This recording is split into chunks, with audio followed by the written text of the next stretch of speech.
Hi, hello guys. So let's talk about the rally. Walang masama sa rally. Yes, walang masama sa rally dahil ang rally ang magiging daan patungo sa panawagan mo na may mabago sa administrasyon o maituwid yung mga pagkakamali ng administrasyon.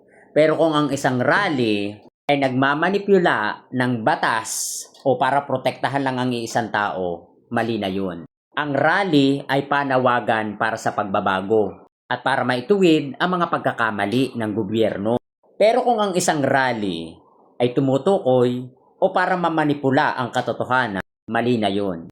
Kung ang Iglesia ni Cristo ay para sa katotohanan at sa transparency, bakit kailangan nila na makipagkuntsabahan sa isang tao lang?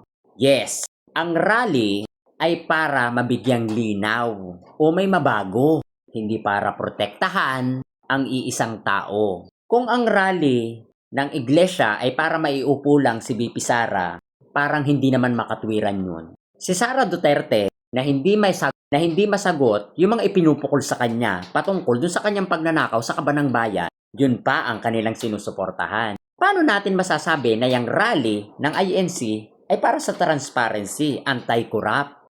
Parang ang lumalabas, pro-corrupt. Parang ang mali naman yun. Hindi ko binabastos ang INC. Pero sana lang, maging transparency din yung inyong pagiging neutrality. Dapat maging neutral kayo. Ang trabaho ng isang reliyon ay peace and order. Mamagitan, hindi magprotekta ng mga taong nasa sakdal sa kasalanan sa taong bayan. Kaya shout out sa mga INC. Hindi ko po kayo pinapangunahan. Pero sana naman, dun lang po tayo sa katotohanan.